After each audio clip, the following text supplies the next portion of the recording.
sleep, so Wonderful. it does wonders. Okay, should we get started?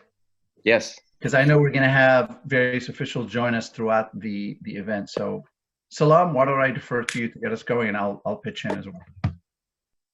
Sure. Assalamu alaikum, everyone. Welcome to this wonderful program that we're having with our partner EMGAGE and Wala Zayat. And they've been wonderful partners, really, in terms of navigating the course for American Muslims in the elections as we gear up to the November elections, but also in terms of the issues that are impacting us during this pandemic crisis. And definitely the country has changed, and therefore our work has shifted towards human security as a fundamental principle in pursuing the goals for our country and for our faith. And human security is the security of people, the security of civilian populations. So we're glad to have EMGAGE as our partner with that campaign as well. So thank you very much for joining, and I'll hand it back to you, Al, for the program. Thank you, Salam. Assalamu alaikum, everyone. Welcome to our joint Ramadan virtual event. I don't need to tell you that these are just strange and difficult times, and all of us, particularly Muslim Americans, during this month are trying to make the most out of it. It's wonderful to see you all during this period of reflection and worship and sacrifice, and really, being in unity with so many Americans and people around the world who are struggling during this period. So many people have gone unemployed now, millions, tens of millions of people.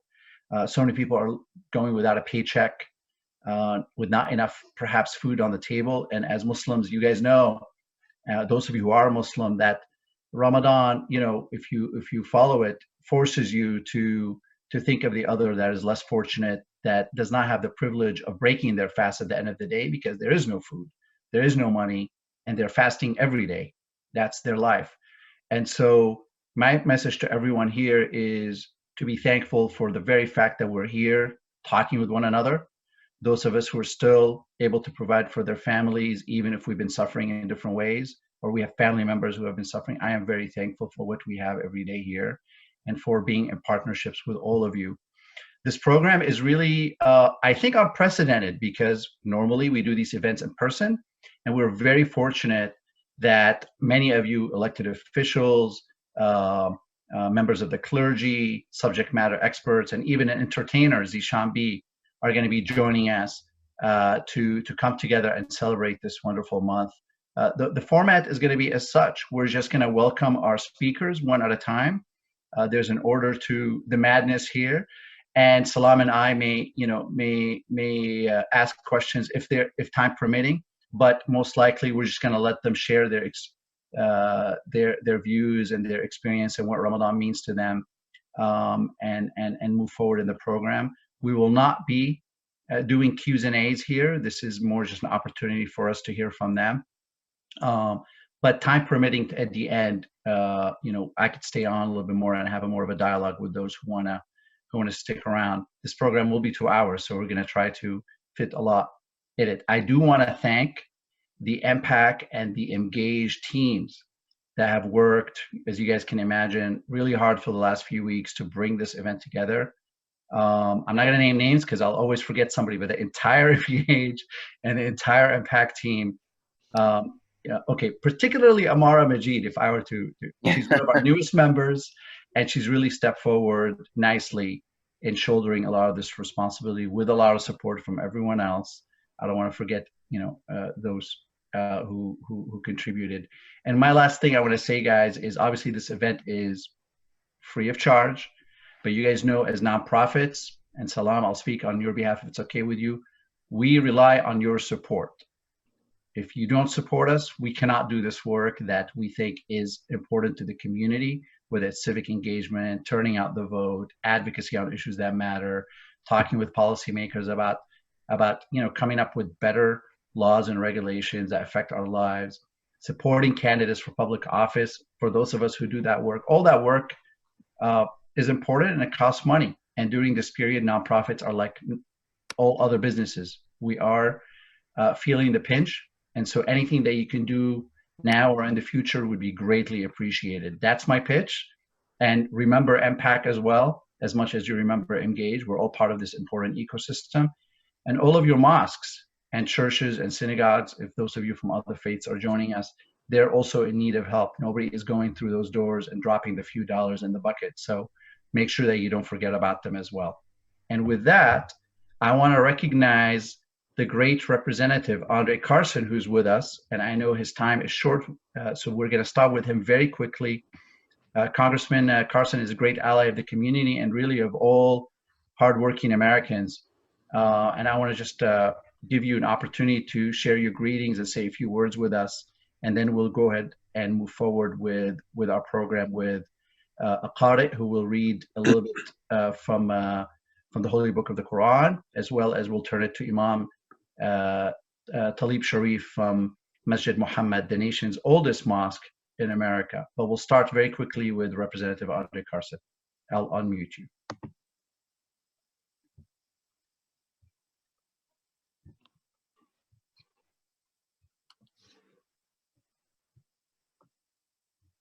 Congressman Carson, I see you. Do you hear us?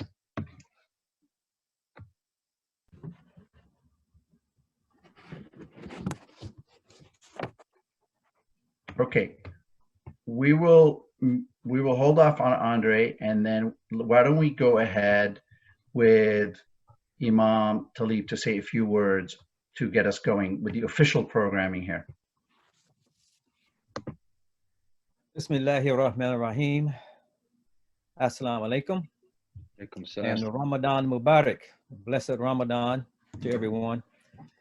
Thank you, my dear brother, Awayil, and also thank you, Salam. It's certainly a pleasure to see the two of you working together on such an event. And it's right, this is unprecedented. Of course, I want to first of all extend my regards and condolences to all the families that have experienced sickness and loss, due to COVID-19. I want to make sure we keep that out front because it helps add to our humanity and human sensitivities. We are now in the middle of the month of Ramadan, and this is the month of mercy, forgiveness, and of course salvation. And of course, this period right now, by this time, we should be wide awake. Ramadan, we know as Muslims, the ayat says it's a prescription. It's something that was prescribed before us to others. And it says, perhaps, maybe, and the word is tatakun. And we know there are many words that's used in that translation. I like the one that says to be conscious. Yes, refrain. Yes, obedience, regardfulness, and consciousness. Ramadan is mainly to make us more conscious and to make us more grateful. And of course, it's happening at an unprecedented time. This is something that never happened in the history of mankind. It's certainly, we know as Muslims, the Quran says, and all the scriptures really says that there are signs in everything. And God directs our attention to look at the natural creation. And so if something is happening like this, and all of the religious communities really have been shut down, almost all of them, they cannot observe ritual service. The collective ritual services for most of them, they're not able to do that. So there is some communication here for us. So we have to reflect on the wisdom, the beauty, the wonders, the truth, and design, and the order of creation. All of us at this particular time, and by thinking on Allah's wonders, really for us as people of faith, it makes us very powerful and keeps us much alive in the midst of a global pandemic, because we know it's something bigger than all of this that's happening. And this is really temporary. These are trying times, but this is the right time for this month of Ramadan. Ramadan comes in the 9th month. The 9th month, we should not miss that it has a lot to do with 9 months in the womb of our mothers. That's a parallel there.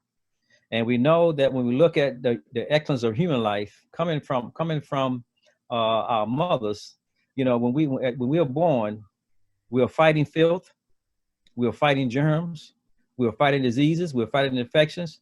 But if no one was there concerned about us to make sure that we were physically clean, we will all die from disease and infection. So this 9th month, taking our attention back to cleanliness and purity, and a lot of emphasis on that in the society right now, being clean, being pure. God gives us firstly our mother. And of course, then he gives us a mother as an example. And then now we have the exterior world. But this whole thing is really to make us conscious about, we have to have our life clean. We have to have our collective life clean. And we have to have our global life clean. Speaking about morals as well. It takes it from the physical cleanliness to the moral cleanliness. And that's one of the good things about what's happening with these groups, both of you, because you're in a society, helping to raise the consciousness of individuals to deal with the concerns that individuals have. I want to end with a prayer if I could, if that's okay. Please. But I want to again remind everybody that these are trying times, but we've been presented with challenges throughout history, and like everything else, they're temporary. And we know as people of faith that everything is temporary except the Creator. Things are going to even say the sun has lost some of its power, as powerful as the sun is. And so we want to keep that in mind because we have and we will, with Almighty God, that we'll overcome this. We want to make sure we don't despair that. And we want to understand that the more the soul, the human soul is challenged, the more the good potential in our dynamic human soul is brought out, the more the potential to overcome everything comes out as well. Now, let me read this prayer, and then I'll close it out. Bismillahir Rahmanir Rahim. Almighty God, the merciful, the wise, the most high, possessor of greatness, we give all praise and thanks to you, the same God for all of us, who created us all in the wombs of our mothers and cares about us all equally. Almighty God, we know that nothing happens without your knowledge, will, or permission. With more than half the world having been on lockdown from this daily spread of COVID, we acknowledge that you have hidden good and wisdom in what we see as bad. So we pray for wisdom. We pray for guidance from the signs in this reflective, physical, mental, and spiritual pause as this virus proves to us that we are all connected and what one does will affect the other. All religions have had their share of challenges around keeping faith alive under adverse conditions, persecution, war, etc., but never all at the same time. We heed your divine communication that greater unity among leaders and communities of all faiths is vital to boost the hope, maintain our appreciation of relationships, and inspire understanding and love of others. What one does will affect the other. So it's imperative that we follow the universal principle of doing unto others as you would have them do unto you. We pray for creativity to know how to serve others around us. As we say, one nation under God, we pray for strong God consciousness as a nation. We pray for your help to see this fearful situation as an opportunity to grow closer to you. We pray for those in positions of danger to have protection and safety. We pray for those in positions of authority to have clear vision, leadership, and legislative acumen as they navigate the waters of responding to this pandemic. Grant them insight, wisdom, and logic, and bless them to follow the logic to its logical conclusion.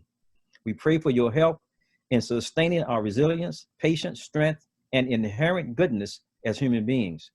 For this virus, like our common life and common humanity, is not racist, not nationalist, not supremacist, etc. Likewise, our human souls are not black, white, red, etc., not ethnic, not national, but human. So bless us to emerge victorious upon our common life, interests, and concern for the betterment of our shared humanity. Amen. And we like to say we wish everyone who is participating a blessed month of Ramadan, and following Ramadan, may you all have a joyous Eid al-Fitr. Assalamu alaikum. Thank you, Imam Talib. Always good to see you, and thank you for sharing your wisdom and thoughts with us, as always, on point. Thank you, ma'am. Really appreciate it. So glad that you were able to join us today. I do want to recognize an incredible list of folks who've joined us, and we're going to go through them, obviously, in turn. but I see Mayor Sumbul, I see obviously Rep. Andre Carson, Senator Tim Kaine, my old colleague, and obviously the incredible Tony Blinken, who's going to be speaking with us in a bit, Senior Policy Advisor to Vice President Biden. I saw Elissa Slotkin, my dear friend from my government days, and representatives from Michigan, and among a few others. So we're going to get going here. Congressman Andre Carson, are you with us? And I know that you have just a few minutes before you have to get going. So I'm going to unmute you and see if you would like to say a few things, a few words.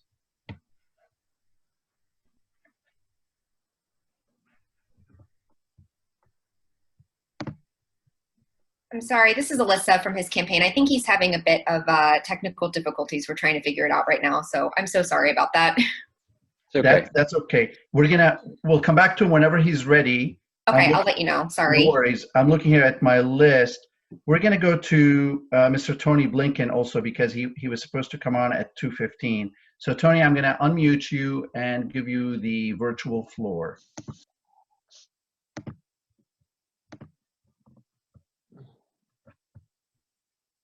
Oh. Okay, Tony, go ahead. Thank you so much. Well, thank you so much, Imam. Thank you for your wonderful words. And thanks to all of you for inviting me to participate in this great event.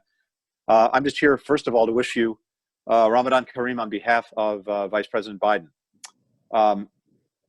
We all know these are incredibly anxious times, and my deepest thought right now is just to hope that for each and every one of you, you and your loved ones are safe and well, and that you remain so in the days and weeks ahead. We all know Ramadan feels different this year. This global pandemic, the public health necessities mean that friends and family can't come together for nightly iftar dinners. They can't gather for communal prayers in mosques. They can't organize charitable events in the community. So this is unique. This is different. But it is great to see Muslim American communities adapting by hosting virtual events like the one we're on today, hosted by EMGAGE and MPAC. I want to thank you for your endorsement of our campaign and the work to mobilize voters in battleground states, Florida, Michigan, Pennsylvania, many others that are going to be critical in November to helping Vice President Biden get elected. The other thing is the work that both EMGAGE and MPAC are doing to raise Muslim American voices on important policy issues is vitally important. We want to seek to make sure that all diverse communities that make up this country are actually at the table. Our own campaign has made engaging the Muslim community a priority. The Vice President respects the contributions Muslims are making every day to our country. Small business owners, healthcare providers, scientists, teachers, retail workers, so many other fields, but literally now on the front lines of the virus that is confronting our country and that we're confronting every day. The campaign's appointed, as I think most of you know, a senior advisor for Muslim engagement to focus on the important work. And we've held, I think, by now, dozens of virtual events across the country to make sure that we're hearing your ideas and to talk about the important policy issues that your communities care about. I suspect all of you recognize the importance of this election. We often say before every election, this is the most important election in our lifetimes. This one actually is. The Muslim American communities experienced firsthand the damage that President Trump's presidency has wrought, from the Muslim ban to vicious attacks and discrimination, increased bullying. You are living this every single day. Joe Biden could not be more clear. This is not who we are. We're in the battle for the soul of our nation. That's what he said on day one of his campaign. That remains powerfully true today. Our core values, everything that makes America, America, that's actually what's at stake beyond any specific policy issue. As president, Joe Biden is committed to many of the things that matter to Muslim Americans across the country. For example, standing steadfastly with Muslim Americans against insidious and un-American actions like the Muslim ban. honoring Muslim American communities and their contributions to our country, strengthening Obamacare to ensure that each American has access to affordable and quality health care, lowering student debt by offering 4 years of free public college for families making less than $125,000 a year, and offering every American 2 years of free community college, and restoring human rights and democracy at the center of our engagement with the rest of the world. And finally, and most recently, some of you will have seen this, safeguarding faith communities and houses of worship. We just put out a detailed plan to do that. So let me conclude again by thanking you for having me today on behalf of the Vice President, and saying that when Joe Biden is president, one thing is clear: the doors of the White House will reopen as a home for all Americans, and a workplace made stronger by the contributions and ideas of Muslim public servants. We look very much forward to that day. And meanwhile, a blessed Ramadan to each and every one of you. Thank you.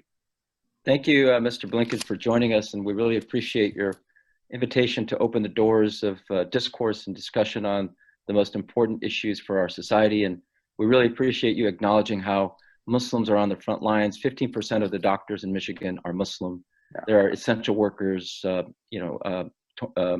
many of the small businesses in New York City and throughout the country are run by Muslims. So we need to support them and all essential workers and people on the front lines. And we are here to partner with you in figuring out the best policy for our country. So thank you very much for that opportunity. Thank you.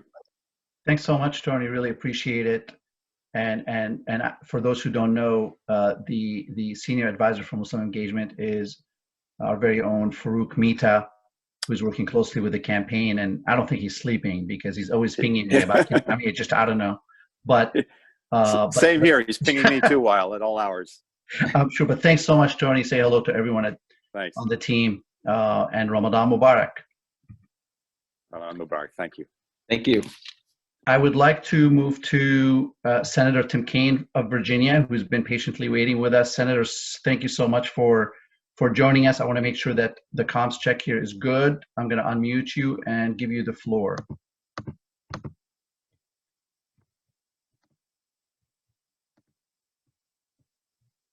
Oh, he's still on mute.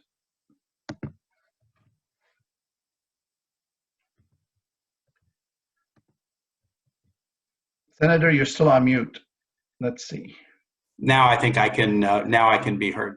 Well, thank you and salam to you all. Blessed month of Ramadan. It is wonderful to join you. I have not been patiently waiting. I've actually been listening and learning. I loved hearing Imam Talib talk at the beginning about the importance of this time. It's a time of self-reflection, and humans need to reflect, and nations need to reflect. Let me just say two things. One, my heart goes out to each of you because as the Imam said, the virus touches everyone. It's not Christians or Muslims or Americans or Canadians. It doesn't touch everyone equally, not by a long shot, but it touches everyone. So I am sure virtually everyone on this call has lost a loved one or someone they know because of coronavirus. In the 78,000 now Americans who've lost their lives. My wife Ann and I have 4 friends, 1 relative and 3 friends who have died of coronavirus in the month of April. 4. And I'm sure you do too. We know people who have gotten sick and have thankfully recovered, and I'm sure you do too. We have our anxieties about our own health, the health of our kids. My wife's parents are in their 90s. My parents are in their 80s. We're not able to be with them physically. That has some pain connected to it, especially on Mother's Day weekend. I imagine you're feeling that same challenge and separation that might be good for our health, but it's not so good for the soul. Economic anxieties. Businesses have closed. Some wonder if they'll ever reopen. People have lost their jobs, 33 million Americans. I have 3 adult children, 2 are laid off their jobs because their jobs are closed. And so this touches everyone. It touches everyone. And I'll just start by expressing my sentiments to everyone on this call that in this very difficult time, when we are reflecting, we need to count our blessings and then draw on spiritual strength and resilience. We're not strong enough on our own, but together with the Almighty and with the support of each other, we're strong enough to get through even something as challenging as this. And I also just want to say one thing, the work that we're doing in the Senate, we're working hard. We've done bipartisan work in the last 6 weeks, passed 4 pieces of legislation to try to provide aid to individuals, small businesses, large businesses, hospitals in the health network, state and local government. But I'll tell you what troubles my heart as I just self-reflect and share with you today. I'm on the Health Committee in the Senate. Here is a comparison. I could use other comparisons, but let me just use this one. The United States and South Korea experienced their first case of coronavirus on the same day, January 21st. We had a meeting of our Health Committee in the Senate on March 3rd. That was the last meeting we had before we went into a quarantine-based recess. On March 3rd, South Korea had experienced 28 deaths from coronavirus, and the United States had experienced 9. We had our first meeting of the Health Committee again last Thursday, May 7th, so from March 3 to May 7. By May 7, the death toll in the United States was in excess of 76,000. From 9 deaths when we had met immediately previous to the next time we were together, now 76,000 Americans have lost their lives. In South Korea, the death toll had risen from 28 to 256. South Korea is a smaller nation than the United States. It's 1/6 of our size, but even if you bulk that number up, the death toll, if you make it a per capita one, the United States death toll is 35 times higher than South Korea. I know our Muslim American community in Virginia is filled with healthcare providers, physicians, but dentists and nurses and allied health physicians. This is a community that cares about healthcare like all Americans do, but is also deeply invested in providing healthcare in Virginia and Michigan, all around the country. I know that our institutions, hospitals, research institutions in this country are the equivalent of those in South Korea. I know that our professionals, the trained healthcare providers in this country, are the equivalent of those in South Korea. It's not that we want resources. Our GDP is significantly larger. Our per capita income is larger. So what would explain the fact that in this nation, we have a death toll that's 35 times the death toll in South Korea? It's about leadership. It's about a shocking absence of leadership. And so as we reflect in our own lives, and it certainly makes me challenge myself in the work that I'm trying to do, but also as we reflect about the path that our nation is on, I think this is a season when we grasp perhaps more deeply than we ever have grasped the importance of good leadership. It's my blessing to be with you. Our Muslim American community in Virginia is so contributing at every level: philanthropy, professions, academics, helping professions, nonprofits. Politically, our community is so deeply rooted in who we are as a Commonwealth, and I thank the Creator every day that I have the opportunity to work with, represent, and be a colleague to, and often a battler for our Muslim American community. So thanks to you all. Have a blessed month of Ramadan, and I will continue to stay on and listen for a while. I enjoy this very much. Senator, thank you. I just wanted to ask you one question. Yes. And that is that, you know, we think about national security and so much money, almost $1 trillion a year for all of our agencies who work on that. But our health security and our economic security that really is more about what's happening on Main Street, not Wall Street, has been forgotten, and it has exposed a house of cards in our system. So, you know, can we work with you in thinking about new ways in bringing security to the common person? We're going to have to do that, but the question you ask is new ways. We're going to have to explore new ways because this time has illuminated some challenges, but it also illuminated some challenges we already knew about. If you look at the tremendous racial disparities in who is suffering. Fairfax County in Virginia is 16% Latino, but more than 50% of those who've died of coronavirus are Latinos, and we're seeing similar disparities in the way this is falling on people's shoulders. So we're going to have to look at new, not just doing more of what we've been doing. Sometimes that's good. We need to do more, in terms of unemployment insurance benefits, or we need to do more in terms of broadband investment. But it's not just about more of what we have been doing. I do think this is a moment of time, again, in the spirit of Ramadan, which is a spirit of self-reflection, where we're not just going to have to do more of what we have been doing, but we're going to have to think about new ways to protect everyday people from whether it's the ravages of this or the ravages of an economy that leaves too many uncertain about their futures. Thank you, Senator, for joining us. Thank you so much. Yeah, thank you, Slum. Thank you, Senator. Really appreciate it. It's an honor to have you here with us. And of course, stay as long as you would like. We have a great program ahead, including one of my favorite soul performers. He's going to perform at about the midway point here, Zeshan B. I am plugging him in. Okay. I'm going to turn to Imam Nihal Khan from New Jersey, who is going to do a Quranic recitation because we bypassed him earlier on, but we want to make sure that we recognize him and hear from him as well. Imam, go ahead. We will unmute you. Hey everyone, Assalamu alaikum, Ramadan Kareem. This is Nihal Khan from the Islamic Center of Connecticut, actually, in Connecticut. أعوذ بالله من الشيطان الرجيم بسم الله الرحمن الرحيم يا أيها الناس إنا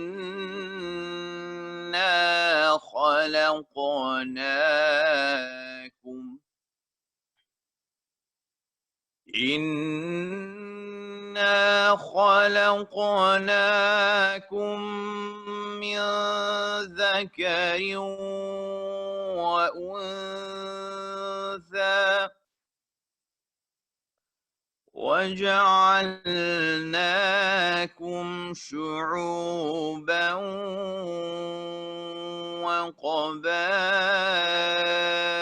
وقبائل لتعارفوا إن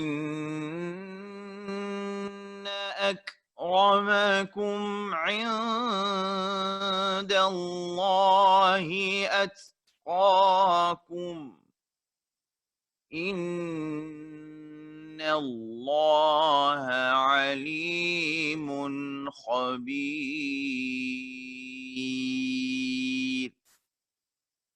O mankind, indeed we have created you from a male and a female and made you into peoples and tribes so that you may get to know one another. Indeed, the most noble of you in the sight of God is the most righteous of you. Indeed, God is all-knowing and all-acquainted with your actions. Thank you very much. Thank you, Imam. Thank you so much, Imam. Thank you so much for that. Apologies for getting you mixed up with New Jersey. Well, I'm from New Jersey originally, but yes. Okay, good. So I was half correct. Thank you so much for that. Jazakallah khairan. I'm going to turn it to my good friend. I think I've known him now for 11 years when I first saw him walk through the doors of the State Department. Representative Andy Kim from New Jersey, who is with us right now. Andy, you have the floor and you are on mute. Go ahead. Well, thank you so much, Wael. Thank you to the EMGAGE community and to everyone celebrating Ramadan. I wish you blessed times. As Wael noted, I've had a chance to be able to work alongside him for a long time. I'm a former national security official, worked in diplomacy at the State Department with Wael. I've dedicated my career to serving on issues related to the Middle East. So I was a Rhodes Scholar. I did my doctoral work on U.S. policy to the Middle East. Then joined up with the State Department, served at the Pentagon, at the White House, and now in Congress working on these issues, having been spending my time and being hosted by Muslim families and throughout the Middle East, from Iraq to Afghanistan. This is something where I feel like this is a core part of who I am and the mission that I've been serving. So it is just wonderful to be able to continue to do this work in Congress, especially at a time when we recognize our shared humanity across the place. And we recognize that now more than ever, perhaps, or more than usual, because of the shared threat that we all face, a threat that cares nothing about our faith, our skin color, our names, our family, our ethnicity, our country of origin. This is a threat that cuts to the center and core of our humanity. And that should, when we have such deep cuts in our humanity and in our civilization, we should take time to really understand that while we have our differences, that we have our shared understandings as well, and what binds us together. That's something that I hope we take as a lesson going forward. I know for me, here in New Jersey, we've been hit really hard with the coronavirus, and we've lost. Today we'll probably hit 9,000 people lost total in our state. Nearly 140,000 positive cases. If New Jersey were a country, we would be number 8 in the world for positive cases and deaths, just showing that. And this is something that has certainly hit my community, and something where we have to mourn and grieve every single day with those that we lose. But what we also hopefully take out from this is, and what will hopefully make us stronger coming out from this, is that this is a time when we can try to move past these divisions that have belabored us in our country and in our society, and try to come out of this with a greater understanding that we need to work through this together. So I hope that these are some of the lessons that are learned, and the ways that we can work together, and the ways that we recognize that our progress going forward depends on us working together and finding those commonalities. Whether it is the fact that, for me as an Asian American, experiencing within our own community a level of discrimination and public discrimination in the aftermath of this crisis that makes that certainly has echoes of discriminations that Muslim Americans and Arab Americans felt after September 11th and after other types of crises. We understand in each other that we need to stand with each other through this. So what I come today to tell you is that I certainly stand with you in any way that I can help. I am eager to do so, wanting to work alongside other great leaders like the senator who's just there, as well as some of the other colleagues that I have in Congress. Know that this isn't just something that I work on time to time, that this has been a lifelong professional battle for me to be able to work on these issues, and I'll continue that going forward. But the times of prayer and reflection and celebration are ones that I think remind us of the blessings that we have in our lives, as well as the challenges that we face. And I'm proud to be in this community alongside all of you. So I just wanted to say thank you on that. Andy, thank you so much for that, and thank you for taking the time to be with us.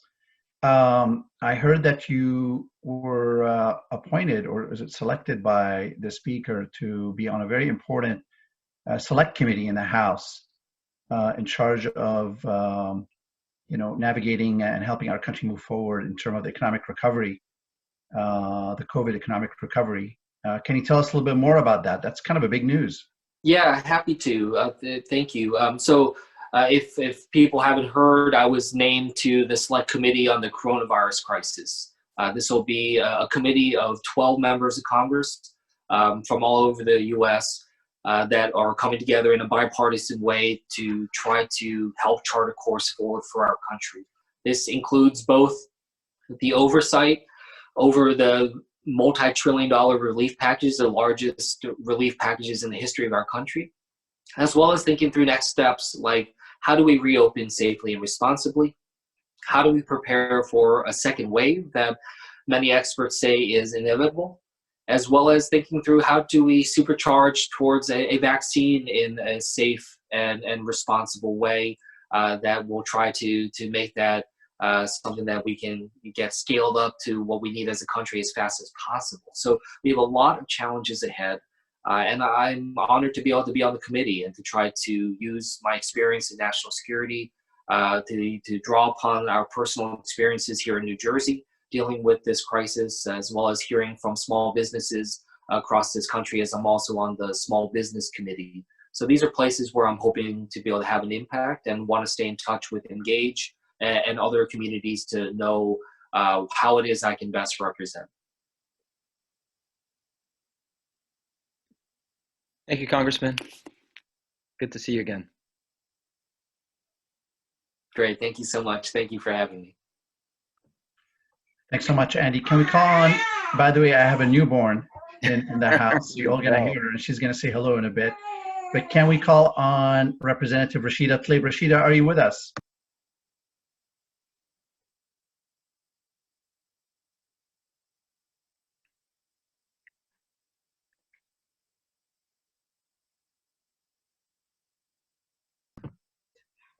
I have Representative Tlaib next. Rashida, are you with us? Can you hear us?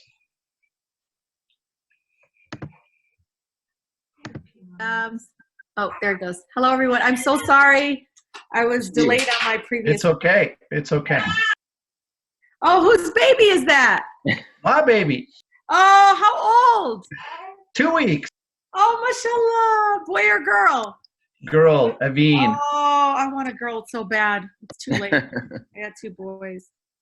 Senator Kaine's on. Hello. Rep Kim. I'm sorry. Are we live? I'm sorry. Yes, we're live. Sorry. But go right ahead. You just flow right in. I apologize. How are you, Salih? Good. Good to see you and hear you again. Good to see you. So you're up. You're up right now. Oh, and what am I? Oh, I'm so sorry, y'all. I was something that took a lot longer with my friend Ahmed, but I salam alaikum to everyone, to all my beautiful, beautiful Muslim sisters and brothers out there. I especially want to uplift, during this Ramadan, I have seen such a huge amount of charity and people showing up for their neighbors in such a profound way. And I just want to thank all of you for that. You know, the way I've always learned this, just being somebody been in public office in the state legislature for so long, that so many people are continuing to misunderstand who we are as Muslimin in the United States and really around the world. And the way we expose, I think, of who we are is through action, and the way we just show up for each other lately. And I just been incredibly proud, especially for all of my Muslim healthcare workers on the front line. You've been sharing things on Facebook, showing people, like, just, you know, there's such value in humanizing us and seeing that we're so much part of, you know, combating this pandemic, but also just really huge impact on, you know, again, through our actions of who we really are. And so I'm just really thrilled and thank you. Of course, I think it's not only MPAC or EMGAGE, but you all really make sure that we are seen and heard in the halls of Congress. And I so appreciate that.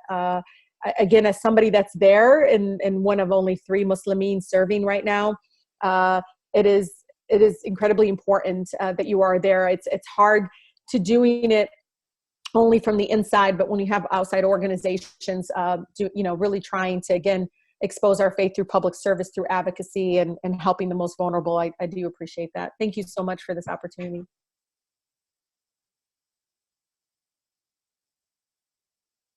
Thank you, Congresswoman. You know, you have been an inspiration for literally millions of people, not just in our community, but all who work for social justice. And you're giving us hope each and every day. So we really appreciate you, and Ramadan Kareem to you and your family, and have a blessed month. And inshallah, this will make us stronger to work even harder on the issues that are important to our society. Thank you so much for joining us. I second that. Ramadan Mubarak to you and to your family, from here to Palestine and everyone in between.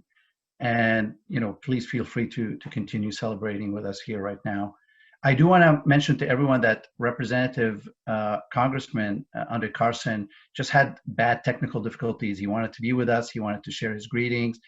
He's technically still connected, but he's messaging us that the world is conspiring against him. But he's a huge... Andre, I can pretend to be you. Can you give us your Andre impression? I can totally do Andre. Oh, let's do it. Right now. No, God, he'll kill me. I know he can hear me too. Yeah. But he's always so, he's one of the most, what I love, and I just want to share this with all of the people listening. So, Sister Ilhan Omar, myself, and Andre Carson are the 3 Muslim Americans serving in Congress. And what I love is when we get together on the floor, I feel like people are why are the Muslims talking to each other on the floor? And what I love is Andre sitting there and he's so protective of us as Muslim sisters. So I just want you all to know he's been, especially somebody that's been a senior member, not that I'm trying to age him, but he has been really a person that's had our back and mentored us. And I so appreciate him. So I hope I speak on his behalf. I know he's incredibly proud to be of the same faith as me and really exposing our faith through public service. He's been incredible on Homeland Security Committee, and all those things. The work that he does is just I hands down is his expertise in everything, and he really truly loves his district, which I love. Yeah, and I also want to chime in and tell people how instrumental he has been in helping us bring more young Muslims to the Congress through the internship program, the Congressional Leadership Development Program, and along with you, of course, as well, Congresswoman Tlaib. But he's been there from the beginning, as you said. He's been there for many years and actually helped shape our Congressional Leadership Development Program. So I just wanted to acknowledge that and the important work that he's doing, and all 3 members from the Muslim community to the U.S. Congress. I just wanted to thank you, and may God continue to shower from his blessings for all of you during this blessed month of Ramadan. Inshallah. I'm seeing here participants in terms of just folks who are joining us. Some, a lot of people, I want to recognize some of them. Dr. Mahmoud Al-Hadidi from MMCC in Michigan. Thank you for joining us. State Senator Ghazala Hashimi is with us as well. I'll scour the list here and just see who's joining us today to just recognize you guys. But thank you so much for being with us. Can we also acknowledge the great work from the people in Michigan, as again, what Congresswoman Tlaib said. We have so many American Muslims on the front lines as healthcare workers, essential workers, representing 15% of the doctors in Michigan. In New York City, over 11,000 small businesses run by American Muslims, employing over 250,000 people. I think this shows how much power we have as a community and how much we have to contribute. So just acknowledging all the people on the front lines and the essential workers. I just wanted to take that moment. No, that's so true. Thank you, Salam. I see another good friend, Congresswoman Elissa Slotkin, who just popped on here. Hi, Elissa. Thanks so much for joining us. Of course. I'll turn it to you here. We're just having a conversation among friends, all of us. Feel free to stay as long as you wish, but I'll give you the floor right now to share a few remarks. So I'm very happy to be here. I think for those of you who don't know, I used to work with Wael at the State Department, what feels like 150 years ago, long before we had thought of Donald Trump. And when we were worrying about other big problems, but it's my pleasure to be a representative from Michigan. It's my pleasure to be representing a state that has the largest Muslim American population in the country. I represent what I believe is in the running with their expansion, IAGD, to be physically the biggest mosque in the Midwest. We're still checking the square footage.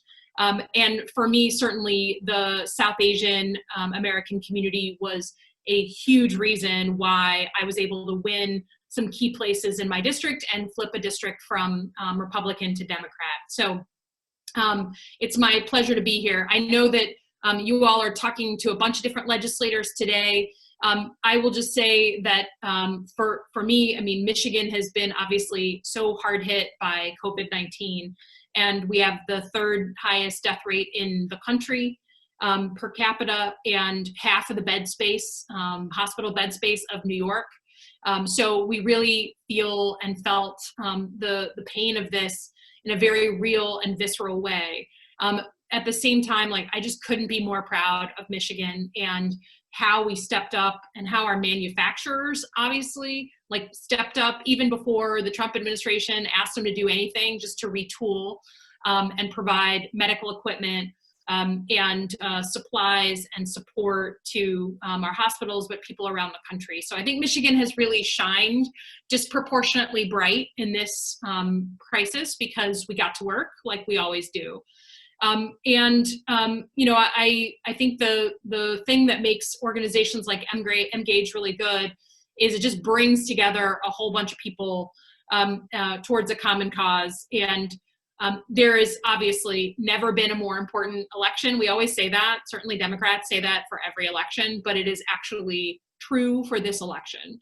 And it's just going to take every single community stepping up and bringing people out in order to flip the top of the ticket, which is the most important one. And if we can do that, we will have much more success as we go down the chain. I also think EMGAGE is particularly important, and the Michigan sort of EMGAGE community is particularly important because it is clear to me that Michigan is the sort of like farm team and breeding ground for the next generation of really amazing Muslim American leaders.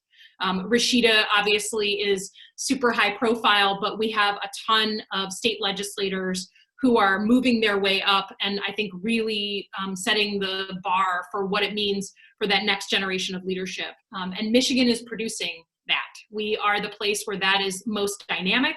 I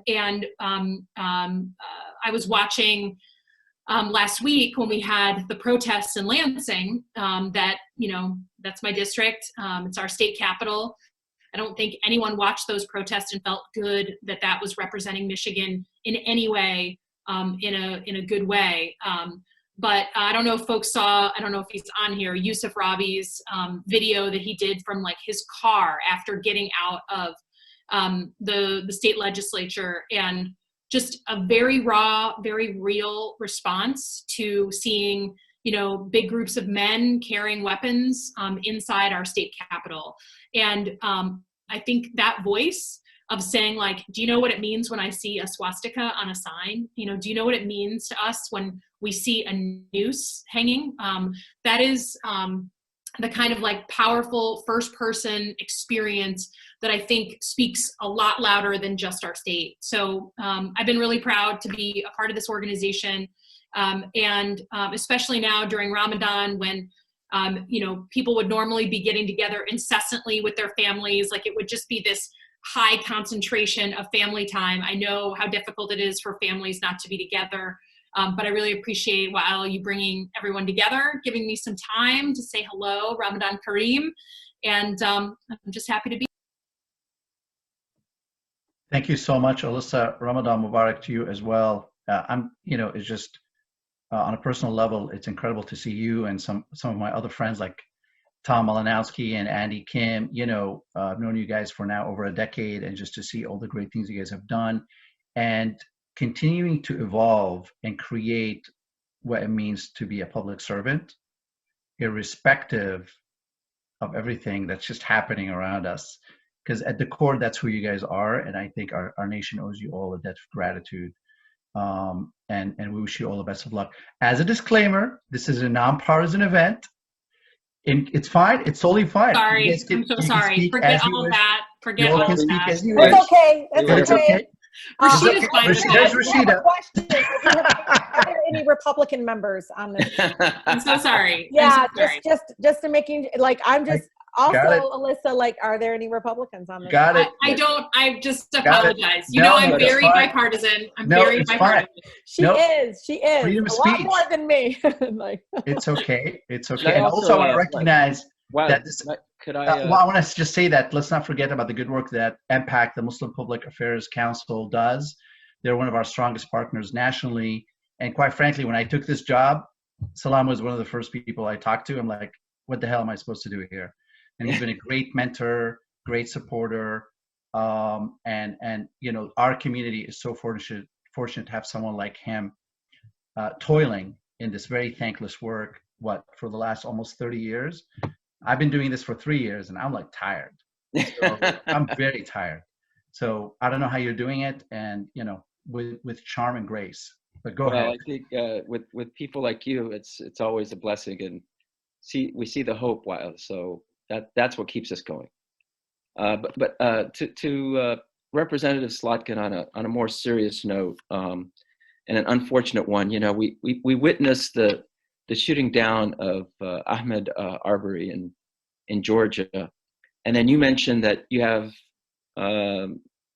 white nationalists or people who are toting guns all around the country, who are dealt with delicacy, and this double standard just keeps you know, glaring at us, and the racial disparity in our criminal justice system, in our whole society. And I just want you to comment on that. I'm sure you have, and if you can share with our audience your thoughts as we're all experiencing that dreadful incident this week.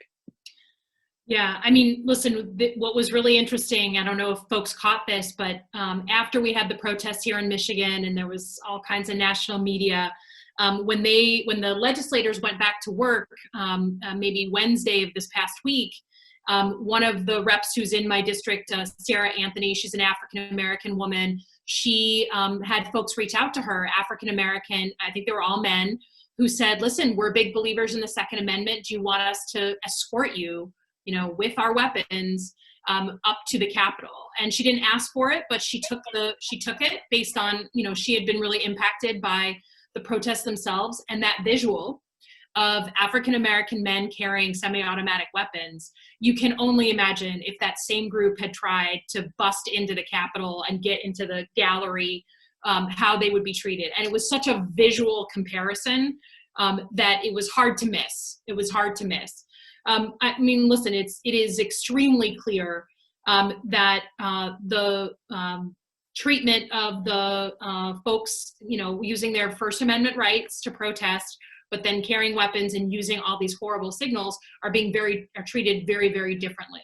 And it is hard for me to miss, and this is someone who's in a district that voted for Donald Trump by 7 points, that while the criminal justice system and the bias is long dating Donald Trump, that on these issues, like current every single day, leadership climate is set from the top.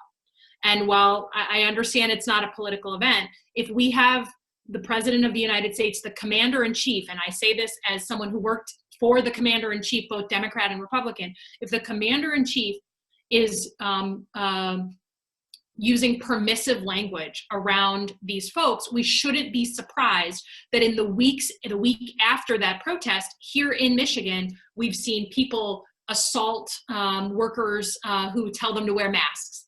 We had a security guard in Troy, Michigan killed because he asked people to wear a mask. That is not disconnected from the protests and from leadership climate that has been set at the very top. So while the criminal justice system, again, has deep, deep-rooted historical biases, what the president has enabled, and I think this is just a factual statement, what the president has enabled is an empowerment of people to feel like that's still okay.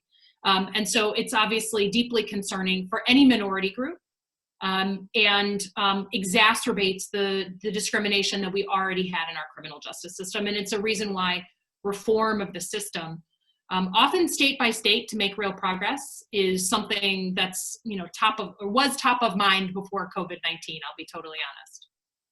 Thank you. Thank you for your leadership on this issue. And let's all hope we can get justice for the family of Ahmed Arbery.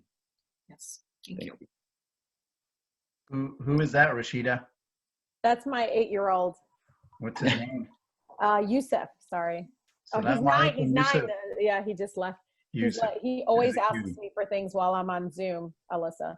Like, mama. And he knows like I'm on a thing. So he's like, can I have ice cream? I'm like, sure, you're not fasting, though.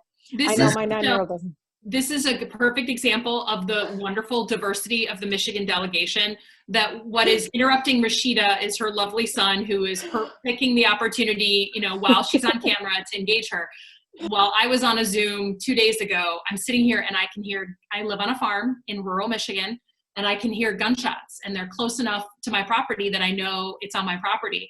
And so I have to interrupt a Zoom to go find a guy who's illegally goose hunting on my property.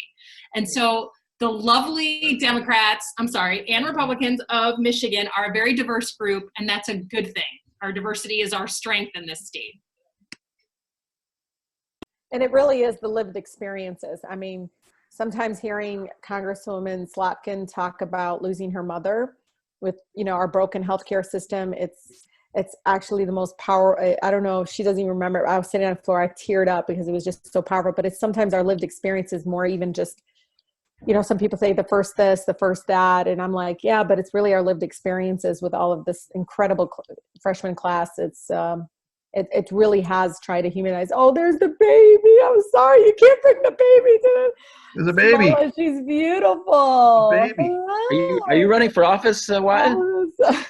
Vote for me. I love, new baby smell. Smulla. Look at Yeah. you. Yeah. It's addictive. Carry Beautiful. on. It's beautiful. All right. Thank you so much, Elissa and Rashida. I see my buddy Zeshan B is on. Zeshan, I'm just going to make sure that we have a good comms check here with you, and then turn it to you. Let's see. All right. He's going to give us his kind of spirituality. Yeah, let's unmute him though. Okay, he's unmuted. Zeshan, are you with us?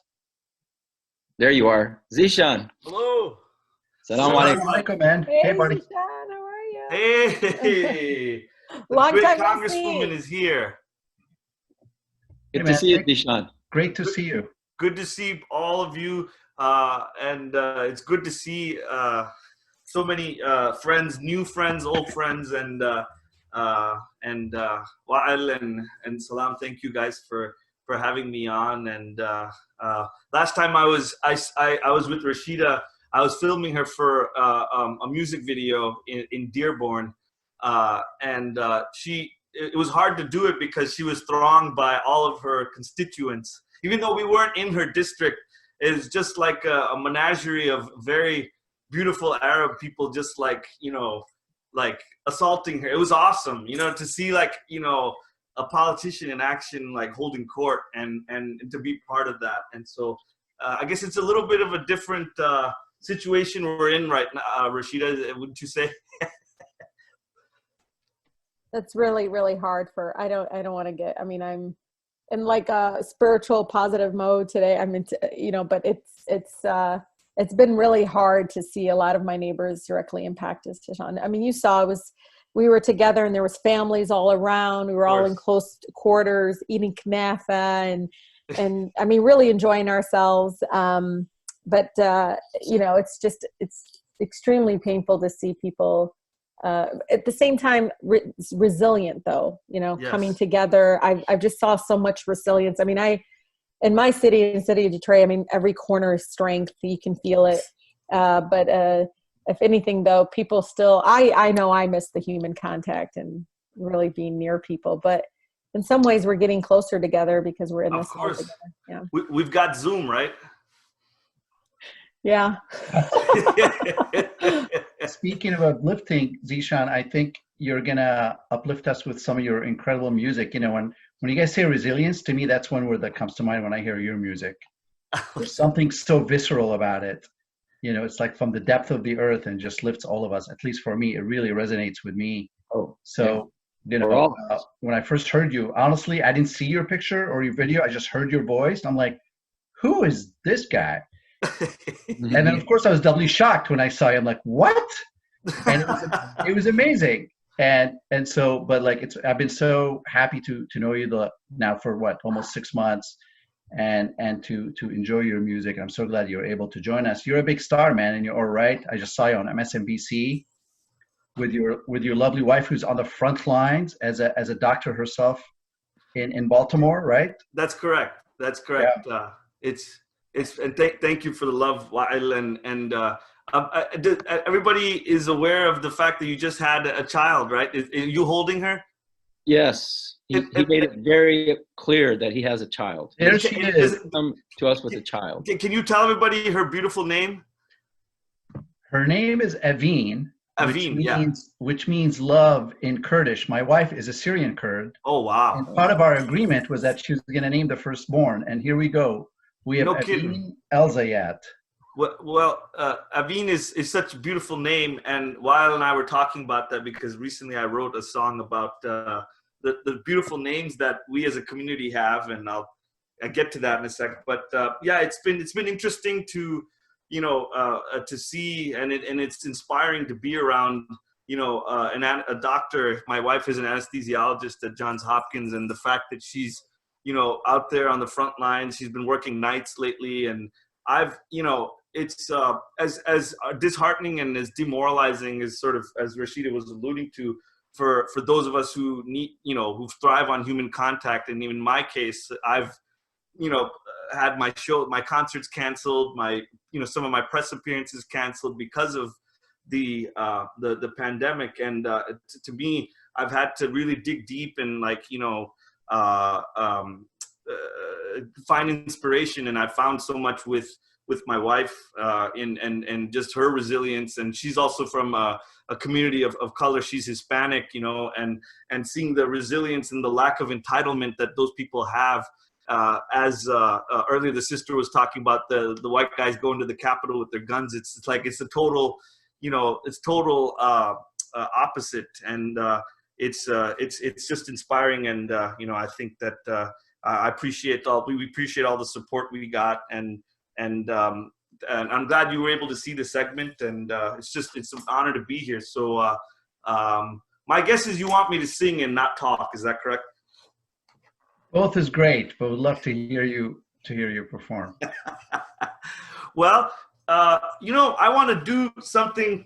Wael and I were talking about how our communities have such beautiful languages and beautiful names. The Kurdish name of his beautiful new daughter Aveen is akin to some of the names that that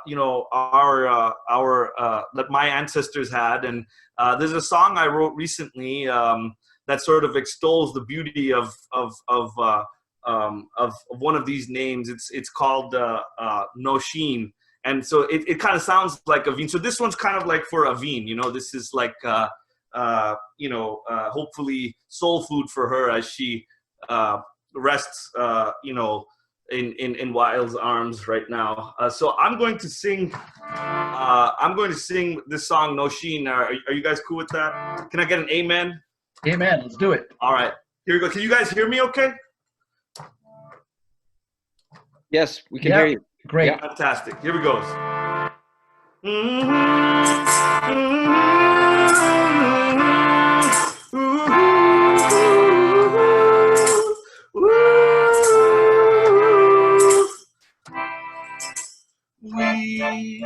We were shooting for the same degree.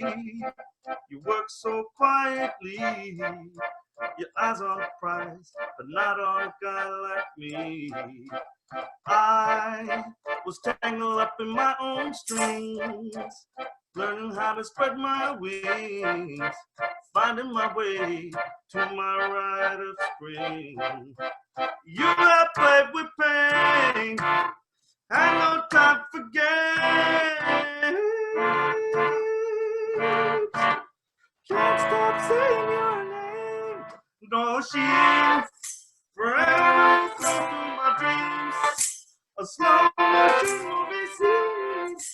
Feels are green. No, she's as easy as breathing in me, as blinding in front of the sea. No, she's I push until I reach the sky, but the air gets cold up high. Breathing it in, I shiver and I sigh. The days turn into a blue malaise. I think about 100 ways I could have roamed the roads I've left unpaved. Oh, I don't know.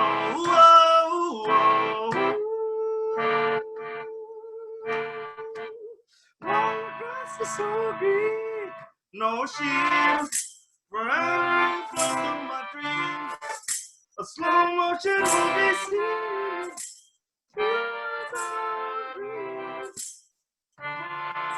No shield, as easy as breathing me, as blinding as run off the sea. No shield. I'm gonna do a chorus for Aviv, forever through my dreams. A slow motion movie scene. She's with her baba. As easy as breathing me, as blinding as run off the sea.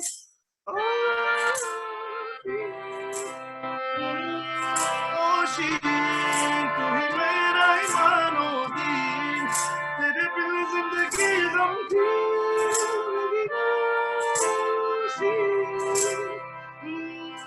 No, she.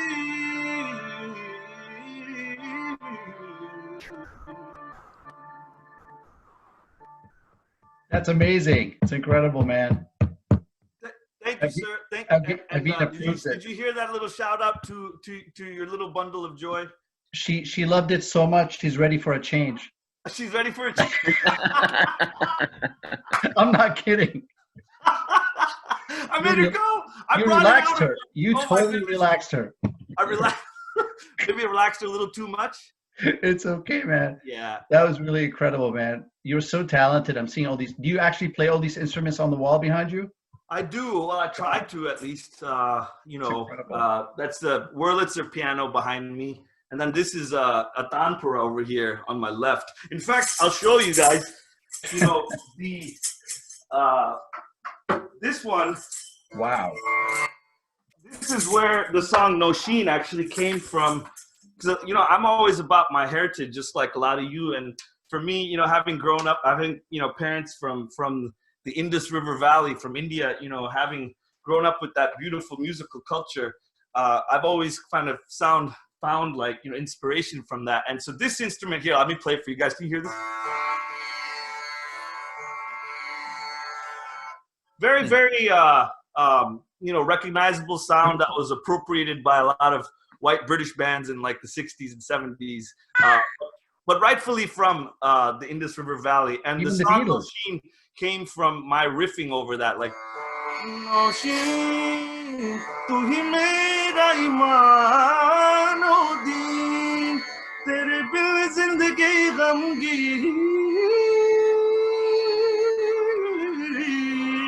Noshin.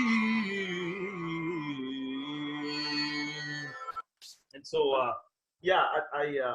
thought I'd give you guys a little taste of that. But that's kind of, you guys this has been an interesting thing of just, reinventing. I mean, like all of you, it's this time has been a time for reinventing things and reinventing our processes and reworking things. And for me, it's been this kind of sort of awkward thing of having to do concerts from home without the face value, but it's without seeing people face to face. But it's really nice to be in this space where these are a lot of people I know, and this is a safe space, is it not? Well, it's also a space where you can share your spirituality and inspiration, Zeshan. We really, really appreciate it, and you've uplifted so many. And God bless you, and may God continue to give you more opportunities to let the whole nation and the world listen to you. Thank you so much, Zeshan. All right. Thank you. Thank you so much. On to you. Yes, I believe our next guest is the mayor of Cambridge, Sumbul Siddiqui. She's done a lot of work as a mayor, and that is the backbone of our democracy, when these services that are most important for all of society, and especially the vulnerable. She's done a lot of great work on that. So please go ahead, Mayor. Hi, it's great to be here. Can you hear me? Yes. Great, yeah. So Ramadan Mubarak, everyone. Thank you so much for organizing this virtual event. It's been great to listen. I love the music, and it was great to listen to all the speakers, especially our Muslim representation at the federal level. Really grateful for all the work that you all are doing. So happy to talk about what's been happening in Cambridge. I think, as you've heard, the last 2 months have been challenging. They've been complicated. They've been heartbreaking. And we've lost so many members of our community. We've seen thousands lose their jobs. But we've also witnessed so much generosity, shared sacrifice, and countless reasons to hope. And so that's been really important. So a big shout out also to all our essential workers. My mom is a cashier at a local grocery store, so really thankful for what she does and what so many of our essential workers are doing on the front lines. And Cambridge, like many cities across the country, have had to lead, right? And we've had to work really collaboratively with our health departments, with our public safety agencies, with our state agencies and other mayors and city managers across the region. And to really ensure that all the interventions that we're implementing are aligned with our state's response, and also when necessary to come out even before the state does to really account for our own individual cities. So it's been challenging, but we've, as a city, have really kept our most vulnerable residents in mind. And when we think about public policy and how you're implementing public policy, for me, it's been about around, are we getting to the people who need this information, and how are we getting to them? So I've pushed for making sure all our materials are provided in at least 8 languages, that we're regularly getting messages out to people and being transparent about the communication and about what's happening. So it's been a huge learning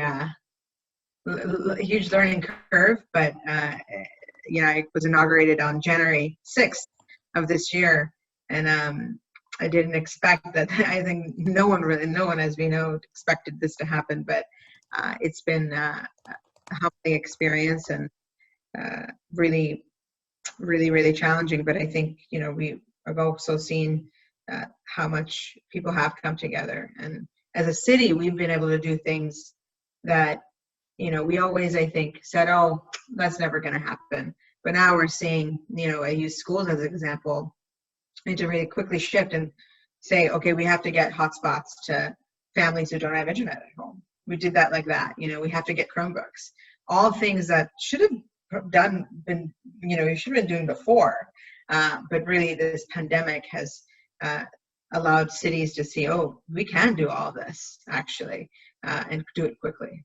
Mayor Siddiqui, you've worked a lot for the rights of tenants, and I know a lot of people, including nonprofits and various small businesses and definitely families who can't afford to pay their rent because they have no income, they have no revenue.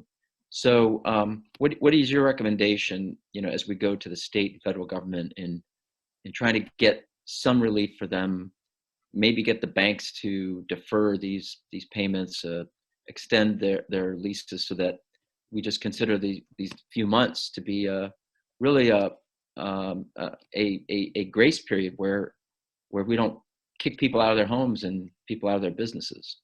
No, absolutely. And I think many states, including Massachusetts, we did this before the state, but many cities said, we're going to enact an early moratorium on eviction enforcement and non-essential entry by property owners, and eviction, not just for residential, but also for commercial.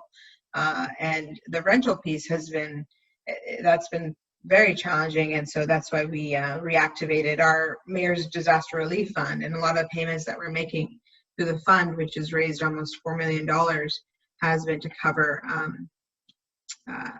rental assistance. But that money will run out. And so it is looking to state and federal leadership to provide that relief for our most vulnerable, because there is a lot of uncertainty to when people will go back to work, and a lot of need. And so we have to do something, and we have to implement public policies that will make sure that we aren't exacerbating already very unstable households. Well, there's a great political figure, a giant from New England in your area, named Tip O'Neill, who said all politics is local. So maybe through the local officials, we can create a movement to pressure the federal government and even the states to do more. So thank you very much for joining us. Thank you so much for having me. Thank you so much, Mayor. We're very proud of you and wish you all the best. And Ramadan Mubarak and Kareem to you and your family. Thank you.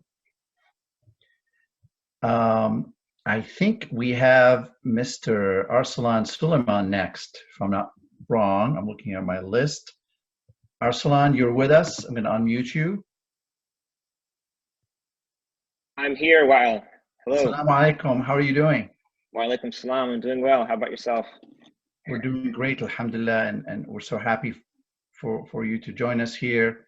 I don't know where to begin in terms of how to introduce you, but Arsalan is a. I'm one of your many friends on this call who from the State Department. One of my many friends from the State Department. That is correct, but also you are a accomplished lawyer in your own right. You're a community activist. You have your own organization, American Indivisible. And you sit on a number of initiatives that I sit on that bring people of different faiths and ethnicities together. And you were on the legal team that took the Burmese government to court in The Hague regarding the genocide they committed against the Rohingya people. And we are just so proud of the work that you have done. And for those who don't know, Arsalan is just a nice guy. He's a good, nice guy. And that goes a very long way in terms of wanting to work with somebody and wanting to see them succeed. Don't let his pretty face fool you. He's pretty sharp, and he can. Hey, you got to be sharp, but as long as you're nice about it. So, but Arsalan, we wanted to just obviously, wish you, your family, Ramadan Mubarak, and hear from you a little bit about some of these experiences, particularly the experience in The Hague at the International Criminal Court of Justice, and what that was like, and just what's next regarding that issue, and what kind of lessons can we draw regarding, look, we're living in terrible times of rising, ethno-nationalism and far-right politics and straight up threats of ethnic and religious minorities, in China and India and elsewhere. What kind of lessons can we draw from some of these experiences you've been involved in? And obviously, Salam, feel free to chime in and ask related questions. Well, thanks, Wael. Thanks, Salam. Thanks to EMGAGE and MPAC for hosting this really wonderful event. Ramadan Mubarak to everyone. Congratulations to you, Wael, on your beautiful baby, mashallah, Aveen.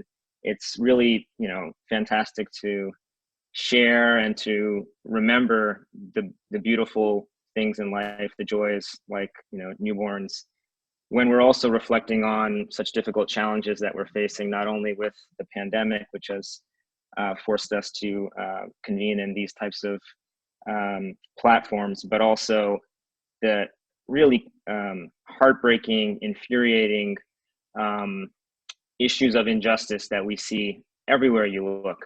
I'm happy to talk a little bit about the Rohingya issue and the case that we are litigating on behalf of the Republic of the Gambia. But I don't want to overlook the fact that we have really significant injustices at home and other places abroad that we really need to continue to invest a lot of energy and attention to. And I applaud the work that EMGAGE and MPAC do in terms of doing just that and bringing that energy to deal with issues of racial injustice, which we've been the horrible reminder of the lynching of Ahmaud Arbery recently kind of brings that to light and reminds us of the really deep challenges of racial injustice, of hate crimes.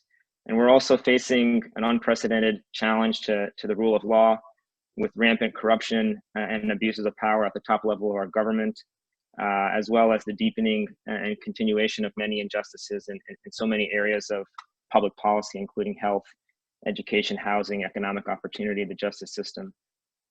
And you combine that with all the challenges we see internationally with war and conflict, with situations of genocide, like with the Rohingya, with forms of mass incarceration and ethnic discrimination, as in with what the Uyghurs are facing in China, and also extreme human rights violations and abuses that the Kashmiris are facing and Muslims in India are facing, as well as other places around the world. I don't mean to ignore the challenges, in Yemen, in Syria, in Palestine, challenges that religious and racial minorities face in other parts of the world. But it's really, it can be overwhelming. And I hope people are getting the chance during Ramadan and also generally just to reflect and to spend time with our families and to reflect on the good things in life and the joys as well. But in terms of the Rohingya situation and the Gambia's case against Myanmar, this is one glaring example of how leadership can really make a difference when you have effective leadership, when you have leadership that really cares about human rights. And the leadership here is the leadership of the Gambia. The situation that the Rohingya face is one that they've been facing for a long time. There's been decades of persecution that they have faced, and there have been previous episodes of purges and attacks on them by the Myanmar government. And it became particularly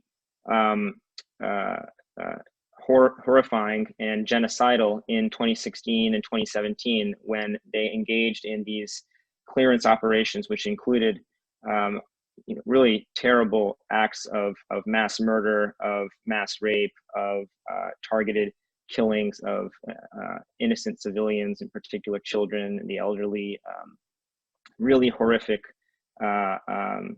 episodes of violence and acts of genocide, which thankfully have been reported by various non-governmental organizations, also by the United Nations Fact-Finding Mission, which issued very significant and detailed reports detailing these crimes. And this reporting, was available for the world to see.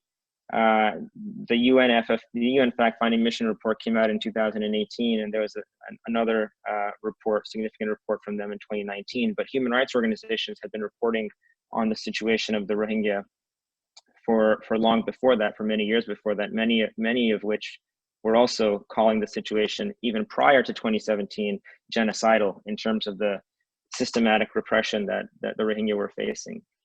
And, it was very disappointing to see the international community not responding in a more forceful way in order to put greater pressure on Myanmar to change its behavior. And, there are various mechanisms internationally, as you're well aware, but the United Nations Security Council, for example, has the power to step in these types of situations and do something using its powers to either use economic coercive tools, authorize military intervention, or even refer a situation to the International Criminal Court, which is located in The Hague. None of those actions happened here, primarily because Myanmar has the protection of China in the Security Council. But that hasn't stopped human rights advocates. That hasn't stopped the Rohingya people themselves, who've been the most eloquent and persuasive advocates for action to ensure that they receive justice and that their people are protected.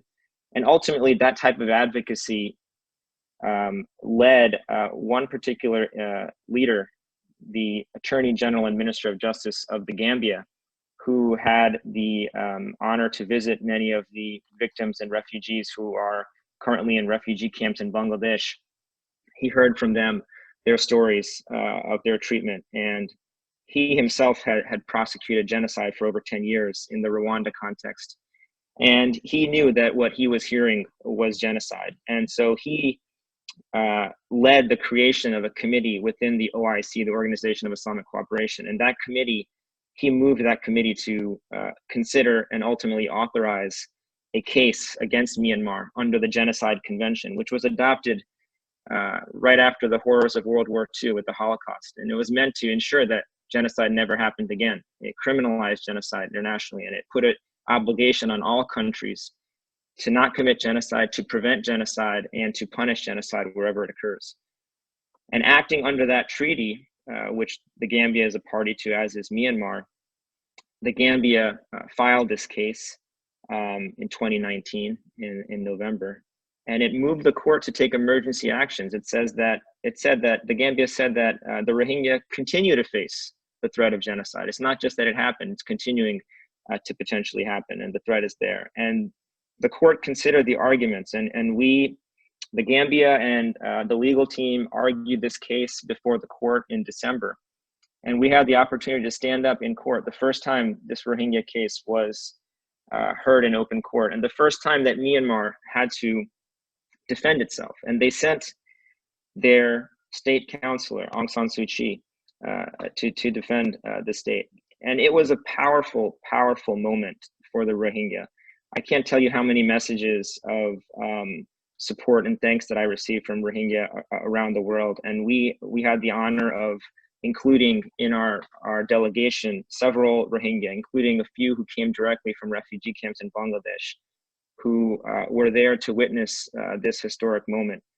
And just before we went to the court for the first day, we got a video from the communities in Bangladesh and in Myanmar Rakhine State. And it was a video of literally hundreds of Rohingya on a hilltop chanting, Gambia, Gambia, Gambia. And, you know, just seeing that footage and knowing that hundreds of thousands of people who have been forced to flee for their lives are watching and are hopeful that justice can be found for them was extremely moving. And it really, you know, brought the issue in sharp relief, what we were there for, what we were trying to do. And thankfully, at this stage of the case, we have so far successfully moved the court to implement or to order measures of protection. In January, the court, on a 17-0 unanimous ruling, ruled in favor of the Gambia and ordered Myanmar to take immediate measures to not commit genocide, to prevent genocide, to preserve evidence of the crime of genocide, and to report back to the court about what it's doing to follow the court's orders.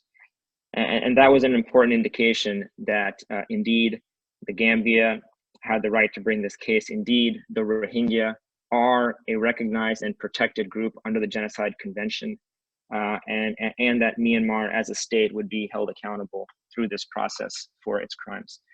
And I hope this case gives hope to other situations around the world where there is despair and there is concern about situations that have festered for a long time, and you know, powers that seem to be immune or have not faced you know, accountability as they should. You know, I hope there are ways that we can find to bring those issues as well to some semblance of accountability, and you know, actively are happy to work with others who are working to do that. And so, yeah, just to conclude, you know, thanks again to the efforts that I know EMGAGE and MPAC carry out in order to help lift the voices of people who are advocating on behalf of these populations who are facing these challenges. It's very important work. And I hope that anyone on this call who supports that type of work can support these two organizations. You know, there's so many questions that come up we don't have time to go over, but I think we should set aside another webinar while with Arsalan and other key stakeholders in this conversation about dealing with genocide, with what's happened in Myanmar, with the Kashmiri situation, with the devastating situation against Indian Muslims in India right now, the Uyghurs, what's happening in Palestine and Syria and Iraq and Yemen and throughout the region there. This issue of Muslims now being at the forefront, unfortunately, of these atrocities, as victims of these atrocities, it really begs us to really give it its due time to come up with the wonderful strategy that Arsalan has come up with, and then how we as advocacy groups can help in moving that along and building a coalition. So I'd like to recommend that we do a separate seminar on that webinar sometime in the near future, inshallah. Absolutely. I talked about the global rise in, ethno-nationalism and straight up fascism. Really, there's some dark forces, and not to be, hyperbolic, but, certain rhetoric and that's getting traction that we've not seen since the last century. And it's being accepted, including in well-established liberal democracies. Right. That's the danger here. And as Muslim Americans, we are very well attuned to how this has impacted Muslim communities abroad and other minority communities in the Muslim world, but also elsewhere. And I think we absolutely have a role to play in terms of, helping the policymakers of, this great power to play a leading role. And to demonstrate that, we have the capacity, if we have the will, to do good in the world where we can with others of conscience. And I definitely will take you up on that. And I think this such a forum, and now, we're doing everything virtual, is sorely needed. It's something I have personally been thinking about, and we will put something together sooner than later. And Arsalan, you'll be front and center of that conversation.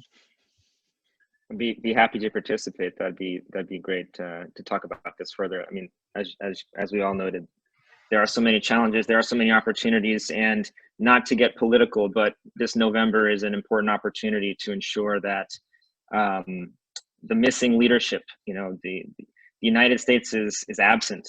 I mean, we literally have empty seats around the world where we're not a part of the conversation. We're not raising up human rights values. We're not raising up the voices of these groups because we lack leadership in the White House. And it's important for all of us to be engaging with the candidates who are running for office in order to ensure that they will be able to provide that type of leadership and make sure that the United States is a voice for justice and for human rights and for peace globally, because we haven't been perfect on that even in past administrations, but our voice has been essential in so many situations and is missing now, and we need to revive that.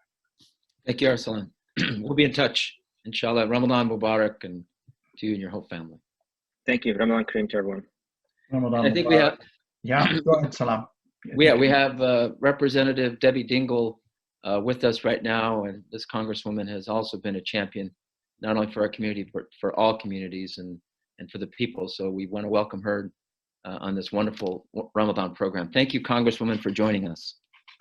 Thank you, Ramadan Mubarak, to all of you. And I think I see my colleague, Tom Malinowski. I can't even talk this afternoon here as well. That was a wonderful presentation that I just listened to. And I just am here to say to everyone participating that I hope that this Ramadan period is a time of peace, kindness to each other, and that during these challenging times here, both in our own communities and around the world, that we are thinking about each other, reaching out to each other. These have been very scary times, the last, actually few months, but it's been almost 8 weeks since many of us have been at home.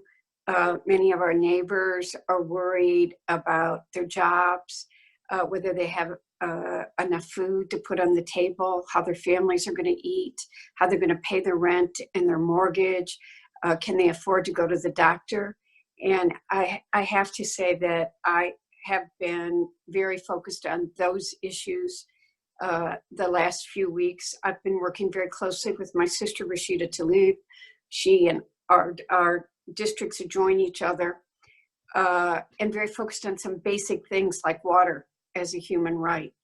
And it shouldn't just be in the United States of America, it should be around the world.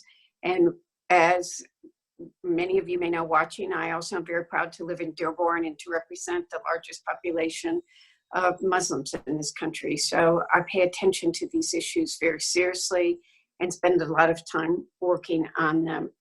EMGAGE and MPAC are both very important organizations that are voices for all of you, that try to take the time to teach us, to help us understand the issues, and to engage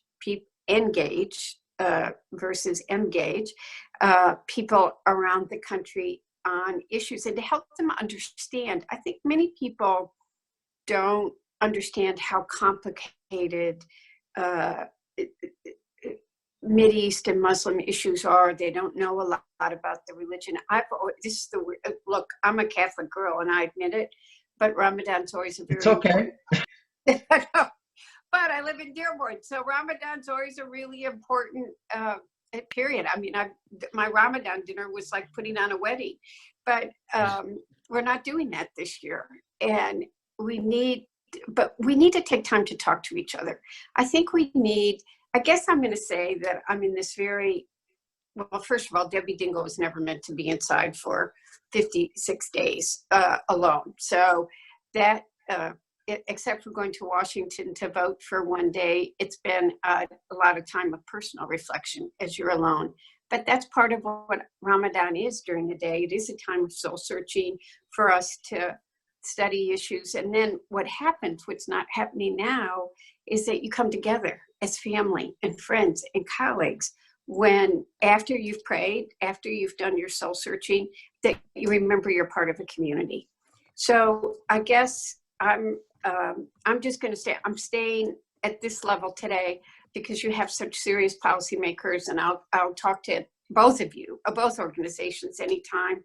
I want to say that I think that the spirit of Ramadan, the message of Ramadan, what we've all been taught by, one of the things, all of our religions have values in common, and we all share those human values.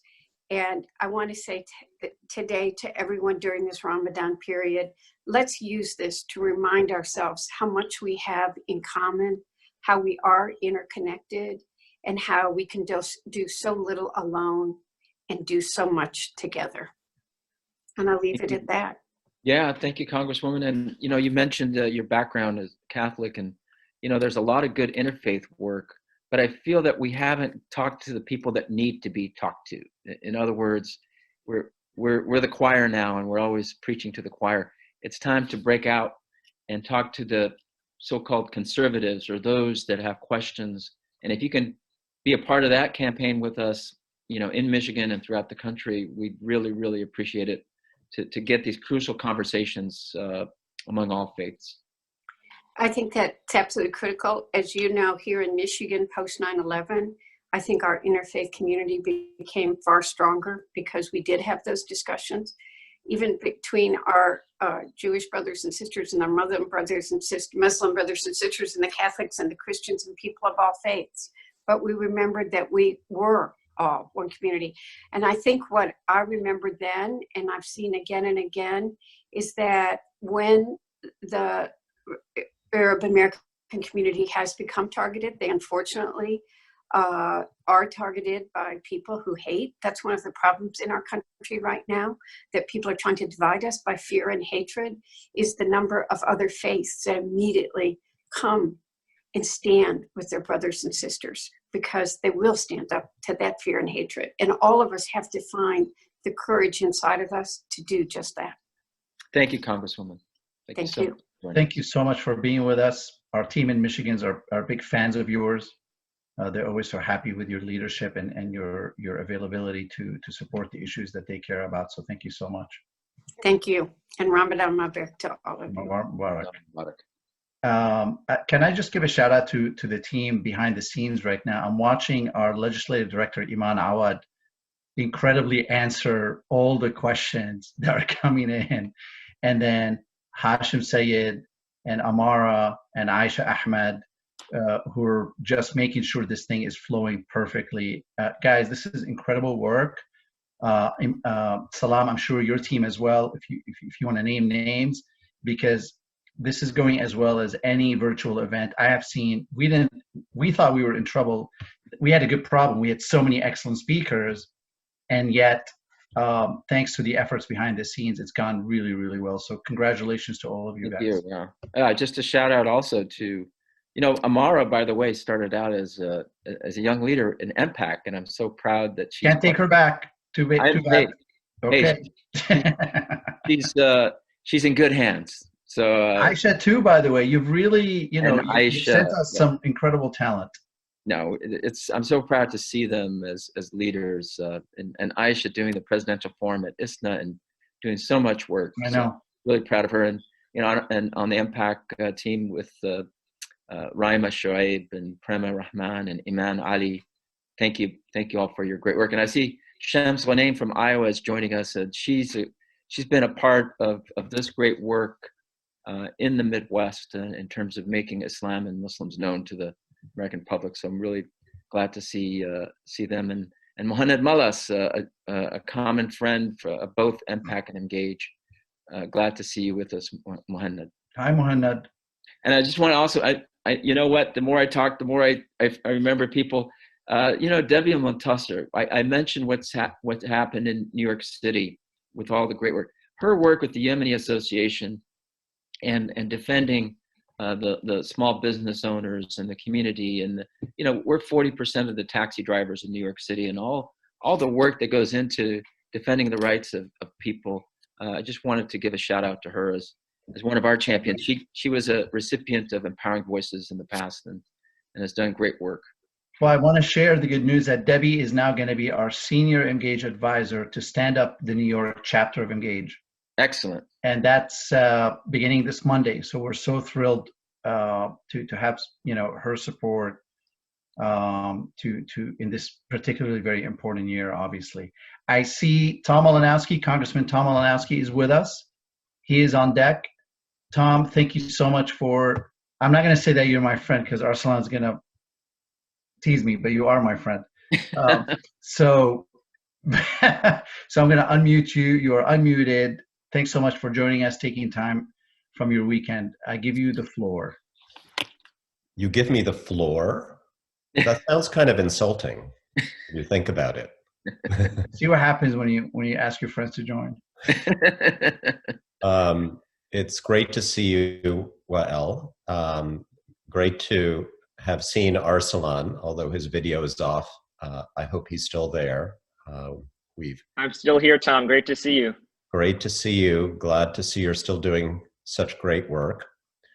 I learned a little bit of that from someone who knows a little bit about human rights. Oh well, the work never ends, and the world would be boring if it did. So carry on. And of course, Ramadan Mubarak to everybody who is on this call. I know this is a weird way to spend Ramadan. This is a holiday during which people like to be together with family and with friends, and here we are isolated from one another. My first memory of Ramadan was a few years ago when I was a college student and spent about a month wandering around Morocco at a time when that was a very magical thing for a young American to do. And it was in the middle of Ramadan, and every single night in Marrakesh and Fez and Rabat, in Essaouira, and all of these wonderful Moroccan cities, everybody would come out, hanging out together, walking down the street, holding hands, drinking tea at cafes late into the night, eating wonderful food at restaurants. And I thought, my God, Muslims love to party. I had no idea this was such an amazingly festive togetherness experience until the day after Ramadan, and everything was the place turned into a complete ghost town. And that's right. And they're partying. There's 30 weddings during the month. Every night is like a wedding. Yes, it's amazing. So again, thankfully, we have the technology to maybe, we can't come close to that, but to approximate it and to declare that we are still together and a community, and to share what we can with each other. I've had some other less happy Ramadan memories. I was kicked out of Bahrain during Ramadan when I was at the State Department for the sin of having attended a Ramadan majlis, a gathering at the home of the opposition leader of Bahrain, and I attended his Ramadan gathering before I attended a gathering associated with the government, and that was an unforgivable sin. And the next day, while the reformists were sleeping very, very late, I guess that's another feature, at least in the Gulf, of the holiday, some of the bad guys in the government decided to declare me persona non grata by Twitter. I think I'm still to this day the only diplomat in world history to be declared persona non grata by Twitter. So that was another very memorable Ramadan for me. But here we are in this very strange situation. And, as you may know, I've spent much of my career working on foreign affairs and human rights issues around the world. Right now, my first, second, and third priorities are trying to get small business loans for my constituents, trying to make sure they get unemployment insurance, helping people who are in terrible economic distress.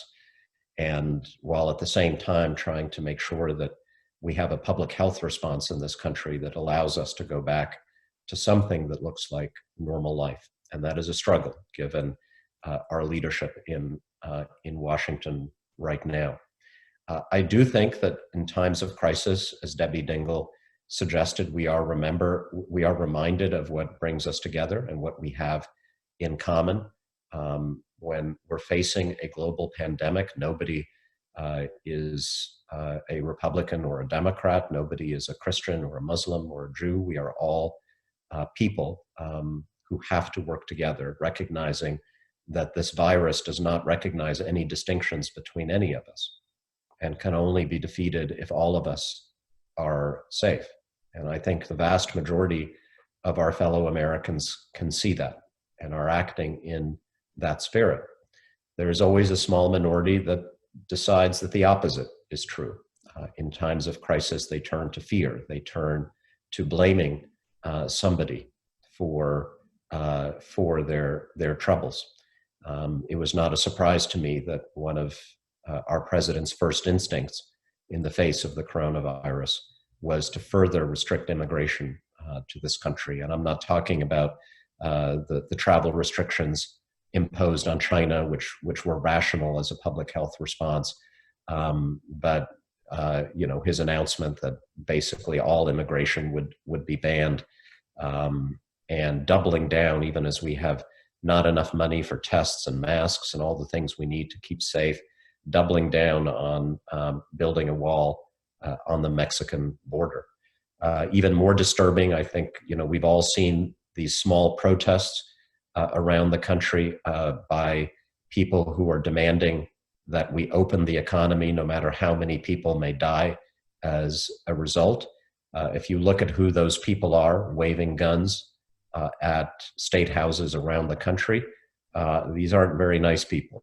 A lot of them are associated with some of the same far-right, often white supremacist groups that have been targeting Muslim Americans, Jewish Americans, African Americans, that believe that this should be a country for the descendants of immigrants from Western Europe and nobody else. and some of their paranoid fringe conspiracy theories are given new life as people stay home suffering economically from the crisis that we are all sharing together. And so we are going to have to double down as a people to ensure that that small but very dangerous fringe is combated in the months and years ahead. That has been one of my main priorities, actually, in my year and a half in Congress, and we've been successful in getting the FBI to take hate crimes and hate criminals more seriously. We've been successful in restoring funding that the Trump administration cut for programs at the Department of Homeland Security to track and combat white supremacist neo-Nazi groups that are responsible for most of the terrorist attacks in this country today. So, you know, hopefully we draw the right lessons from this experience, and I think most Americans will, that we cannot afford artificial distinctions, that this is a country where belonging is defined not by race or religion or national origin. Belonging is defined by who subscribes to the ideas that make this country great, the ideas that attracted all of us who are immigrants and our parents and our grandparents to come to this country in the first place. But we are going to have to be very vigilant. We're going to have to be on guard, and we are going to have to participate, all of us, vigorously in the political process this year to make sure that we have leaders who reflect our values.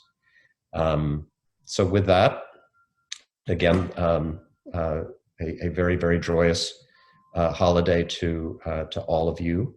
I'm honored to be your partner in all of this work and to be your friend, and you know that you can always call on me whenever you need. Thank you. Thank you, Congressman. Thank you. Thanks, Tom. Really appreciate you taking the time. Best of luck to you. I hope you enjoy the rest of your weekend, and looking forward to continuing our partnership with you. Thank you. Wow. Thanks so much. Okay. Okay. I am so happy to turn over to Councilman Basheer Jones, who is with us, and I think you've been with us from the beginning of this program. I hope you found it enjoyable and at least somewhat entertaining, at least when Zeshan came on. But really so glad for you to join us. Ramadan Mubarak to you and to your family. Basheer, I'm going to go ahead and unmute you, and let me know if you are able to join. Ramadan Mubarak. Ramadan Kareem, my friend. Go ahead. There we go. Assalamu alaikum. Alaikum. Alhamdulillah. I'm so honored to be here. You know, from the very beginning, and I don't know why my face looks like that, but looks just fine. The kids must have been on here. I don't know, man. But I'm so thankful, man, just to see all the great people who are doing, you know, phenomenal work across the country. Alhamdulillah, it was a blessing just to stay on and to hear their words, and it's a beautiful thing. Now are you in Cleveland right now? Yes, I'm in Cleveland, and I want to say a couple of things, if it's okay, that as we look at this space that we're in, you know, someone asked the question, you know, what type of leadership do we need at this time, locally and nationally? And the fact is that these are unprecedented times, and the house that was once standing has now crumbled. There is no such thing as normal. It's a new normal that has to be created. But the blessing that comes with that is that it can be rebuilt on a foundation of equity, rebuilt on a foundation of love, where everyone is welcome into the home. No matter your culture, no matter your religion, no matter your socioeconomic status, everyone is welcome. And alhamdulillah, that's the mission. So the work that we're doing in Cleveland right now, as I am coming to the end of my term, one more year. And it's been a phenomenal time. And the most inspiring part about this has been the response from the Muslim community. You know, I'm a third generation Muslim. My grandparents are Muslim. And just to see and hear Muslims from across the globe, whether they were inspired by the Allahu Akbar in City Hall or inspired by the work that we're doing within the city of Cleveland and across the country, you always want to make your loved ones proud of you. You know, as we approach Mother's Day, my mom, Imani is her name, transitioned 10 years ago from breast cancer. But the first thing I did when I got into office was create the Imani Food Distribution Center in her honor. So to every person that is tuned in, you don't have to be an elected official to make change in your community. You don't have to have degrees, and you don't need all of that. All you need is a heart of love, checking up on your neighbors during this time. I think that there's two groups of people who will not be forgotten at this time. One are the people who went out of their way to make sure that others were taken care of. And then the other group that I hope none of us are in are the people who went out of their way to make sure that they were only taken care of, despite anyone else. We should leave this isolation in elevation and not with aggravation. And I believe that that is the model. So I just say to everyone out there tuned in, we have to support organizations like EMGAGE. We have to support organizations like MPAC. And also on top of that, these organizations and political figures must speak truth to power, and that's not just during election season. We have to use finances, and we have to make sure that the right people are getting into office. I can take you in my district, and there are things that would have never happened unless I was there. Alhamdulillah. So what I'm saying to you and to me, we have to support EMGAGE. We have to support MPAC as they are assisting, right, and ensuring that not just Muslims are in office, right, but also making sure people who are empathetic to the struggle that Muslims deal with. And this, I say this in closing, what happened to our brother, down in Georgia, that is something that affected every last one of us. It should have. And as Muslims, we should be on the front line. All throughout the Quran, Allah speaks about justice and love. There is no love without justice, and there is no justice without love. We should be on the front lines. And I say this to the Joe Biden campaign, we got a chance to see the gentleman, that when it comes to the Muslim voice, I would urge everyone tuned in, do not disregard the African-American Muslim voice. Do not disregard that. The African-American Muslim makes up the majority of Muslims in this country. The African-American Muslim set the foundation that everyone else stands on. But when it comes to hearing the Muslim voice, you don't hear Black people talking. And I think that this is very bad. Why? Because the goal is to keep Islam as foreign as possible. If you keep it foreign, if you keep it like, oh, it means something over there, or, you know, something else, then what it does is that it makes people turn away. And I'm not trying to be disrespectful, but I just really want that to be understood, that when Muslims are speaking from their perspective, why?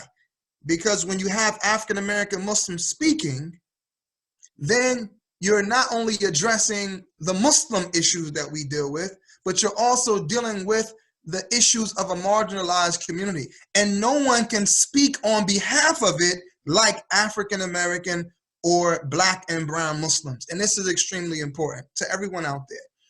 So as we move forward, this must be a multicultural effort. This work towards justice must be a multi-religious effort.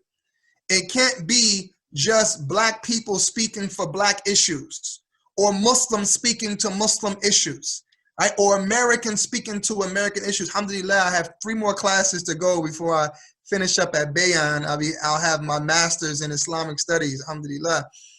And the beautiful opportunity of being able to be a student at this amazing institution was that we got a chance to realize that we really don't know nothing. We don't know anything. And that most times as Muslims, we do worse to push people away from Islam than we do to bring them in. And what we have to do is make sure is that we speak what Muhammad sallallahu alaihi wasallam spoke, which is mercy, which is love, which is justice. And I think that not only should we fight for our brothers and sisters in Syria or Lebanon, right, or India and Kashmir, our brothers and sisters in China, but we also have to fight for and speak up for the young people in Chicago, the young people of color in Georgia, right? The Muslims who have been slaughtered in America. We have to speak up for justice for all people. And EMGAGE is doing that. And MPAC is doing that. And these are organizations that we have to support with our dollars. And when we get into positions, that we make sure that we always highlighting these organizations because they're fighting for us. Malcolm said that you are either at the table or you are on the menu. And EMGAGE and MPAC, without a doubt, is at the table. May Allah bless you all for all the work that you're doing. Thank you for standing up for us. Thank you for fighting for us. And thank you so much for the work that you're doing. Because I can tell you right now, I haven't had the chance to meet the Congresswoman Rashida Tlaib, but they are inspiring for me as a councilman in the city of Cleveland. And as I look forward and ask myself, am I ready to become the mayor of this city? Well, it's because of people like Rashida and Arsalan and our brother Pius Ali and so many other politicians across the country that inspires me, that motivates me. And alhamdulillah, man, I'm really appreciative.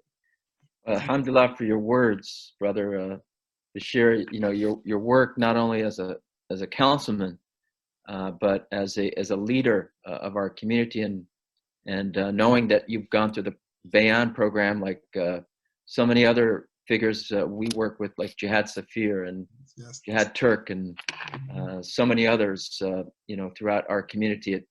It just brings that sense of closeness. So, and your words bring us more closely together. And I, for one, you know, I don't want to be a part of any organization. I don't want to be a part of any religion that doesn't have equity at the forefront of what we're about and what we're supposed to be doing. So that's what our religion tells us. That says that's the purpose why God gave us this great religion, is to work and establish equity, and it's everywhere. So this rainbow coalition that we're trying to form within the Muslim community, that we need to form, you know, to deal with all the different persuasions and thinkings and backgrounds of our community. It's a daunting task, but it has to be done. And we got, you know, and having you with us is a great addition for me, at least, because it's the first I've heard you and seen you. So I'm really proud to be with you. And, you know, one of the verses in the Quran that talks to what you're saying also, it says, indeed, for those who attain to faith and work for what is right, God will endow them with love. MashaAllah. So this, we just read it last night in Surah Maryam. It's, you know, talking about Miriam and the love that Miriam had with her baby and defending it, and the love that her baby returned towards her. And he said, I cherish my mother in true piety. So this love is what we need in imbibing in this Ramadan. And I thank you for sharing that and bringing us closer to that mission of love and mercy and working for justice. So thank you. I second that. You know, Basheer, what you said, there's not much else I would add to that. It was perfect. There's a reason EMGAGE, a while ago when we found you, we said this is someone we're going to support and be with. And you're absolutely correct. As we move forward, the story, the presence, and the experience of the Black Muslim American has to be front and center in terms of our narrative, all of us here. And it is how we truly demonstrate that Islam is an American religion. There we go. There we go. Islam is an American religion. And just like Islam was a Andalusian religion, Wallahi, wallahi, yes. Islam is an American religion that is distinct, is elevated. It's its own, in its own right, has a role to contribute to world civilization. And we, all of us, happen to be here in the middle of it together. So what is our role, those who were brought here 400 years ago or those who came just 4 years ago? What's our role now as Muslim Americans to move the world forward, and not just those who share our religion? So I'm personally grateful for you to join us, for joining us today. I definitely look forward to all of us continuing to work and collaborate with you in the future. And they say you saved the best for last, but we sure did. And me and Salam and the entire team really thank you, and want to wish you and your family a blessed Ramadan Mubarak. Whenever we can see one another, I can't wait to have you here in DC. MashaAllah. And to be with you in the great state of Ohio soon. Yes. Salam, I think this is the end of our program. Yeah. People talk about Ramadan. No, I think there's nothing else to be said. Everybody said it. So, it was perfect. Perfect. Thank you. We will have a recording of this, guys, online. Check it out. Share it. There's some great stuff that we saw today. So I'm very proud of this event and our teams. Ramadan Mubarak, everyone. Assalamu alaikum. Until next time. Thank you. Assalamu alaikum. And, they talk about Ramadan being a holiday. The holiday starts at sunset. Yes. So enjoy. I'm going to go cook right now. Go for it. We're having a special Mother's Day tonight. So we're having a great dinner here. Enjoy. All the best to all the mothers out there, including your new mama, yes. New mama, my new baby mama. And Aveen had such a beautiful baby. Thank you, everybody. Keep sending us pictures. I will. Okay. You'll be sick of me. Assalamu alaikum. Yalla ma'as-salama.